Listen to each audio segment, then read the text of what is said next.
In a world that's constantly evolving, today technology is in our fingertips and we can connect with anyone in any part of the world. But in the midst of this digital revolution, there's a serious challenge that we have. And a question we need to ask, the question is this: is Gen Z the first generation with no purpose? Because when you analyze history, the previous generations had their own defining moments. They had causes to fight for, dreams to chase, but this generation, things are different. Yes, as we observe the rise of Gen Z, we are more seeing these challenges that they're going through in their lives. And they are facing a unique dilemma that other generations did not face. They are burdened with the lack of direction and a sense of purposelessness. In this video, we will explore all the challenges that Gen Zs face. We'll also understand the societal factors that have contributed to this kind of a situation and why they are facing this lack of direction and purpose in what they are doing. And towards the end of this video, I'm going to be giving all of you a solution to this problem. There are 3 things that if you can set in their environment, they'll be able to bloom and grow. Hi, my name is Siddharth Rajsekar. I'm a millennial, born in the 80s, and I'm a father of 2 boys. And I know that these are the questions I need to ask myself if I have to really add value to the next generation. First, let's understand what are the different types of generations. If you are 75 plus in age and if you're watching this video, you are known as the silent generation. If you have been born between 1946 to 1964, you are called as a baby boomer. And if you've been born between 1965 to 1980, you are known as Gen X. And if you are born anywhere between 1981 and 1996, you are called as a millennial. And as I said, I'm a millennial. And kids born after the year 1996 are the Gen Zs. So first, let's understand the characteristic traits of Gen Zs. Number 1 is they are digital natives. They are born to technology. They have access to the mobile phone, smartphone, tablets, and stuff much faster at a younger age as compared to the previous generations. The second point leading to the first is they are very tech savvy, meaning they are very comfortable with technology and they are very quick to adapt. And you give them a new piece of technology, they can quickly figure things out much faster than the previous generations. Third character trait of Gen Zs is that they are multitaskers. And they're usually between multiple screens and devices. They may be watching a match on television, scrolling through their phone, and also having the laptop running parallelly and doing something on their tablet. And they're extremely comfortable being connected to these different screens and devices. The fourth character trait of Gen Zs is that they are very pragmatic and analytical in their whole thought process. Thanks to Google and now ChatGPT, the Gen Zs are more aware on doing research and analyzing things before making decisions. They're not somebody who's just going to take blind advice from somebody who tells them to do something.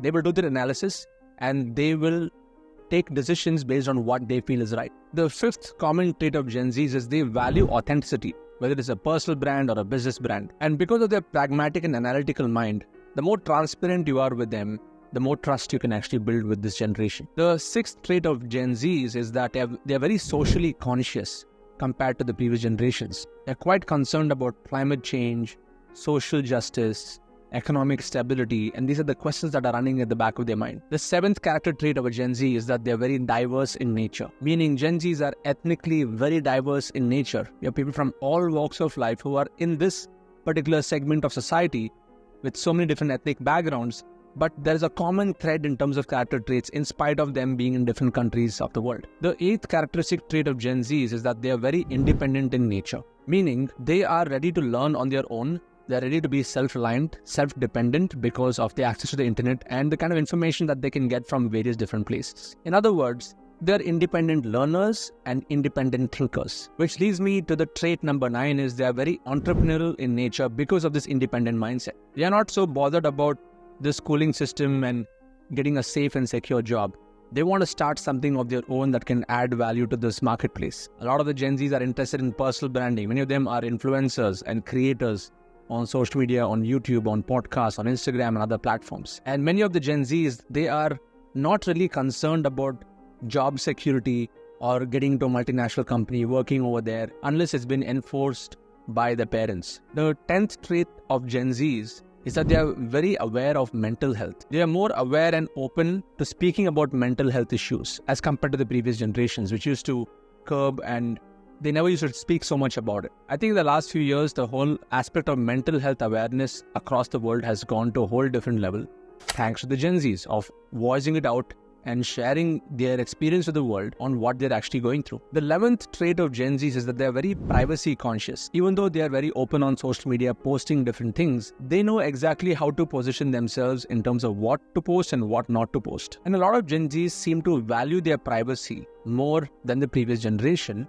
because they are more conscious of how technology works born into the digital world. And finally, the 12th trait is a lot of Gen Zs are education focused, and they are looking to learn new things and new skills, and not just higher education to go and get a job, but they're looking to educate themselves to add more value to this world through their own independent thinking. While these were some of the common traits in Gen Zs, let's get into the main issue. Why is it that this generation could be the generation with no purpose? It's because of these challenges that they're actually facing. The first big challenge that many of these Gen Zs face is serious mental health issues.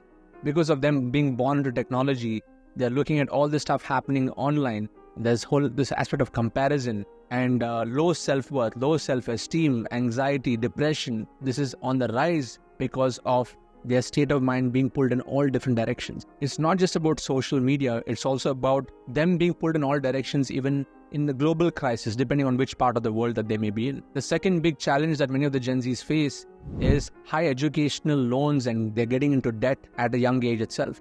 Those who have taken multiple lakhs and crores in terms of educational loans, and they're now beginning to think about how can I repay that, and they're able to see the burden of this. They would have gotten to a higher education or higher studies because their parents or somebody told them to do it, but then now they are beginning to face the reality of the situation, and that is a big pressure on the Gen Zs. With the 2008 recession and of course the 2020 pandemic that happened, Gen Zs have actually experienced two major turmoils situations in the world. So the third major issue for Gen Zs is the whole aspect of instability in job and economic stability, which is why many of them are questioning the whole system of education and employment. Why should I study and go through so many years if I know that down the line I'm going to lose my job somewhere? Why not I create something for myself? These are the questions that Gen Zs are asking themselves, which are very valid questions. And because Gen Zs are very, very sensitive to this, the fourth area where they are very concerned and they're thinking about are environmental issues, climate change, thinking about why should I do this if it's going to be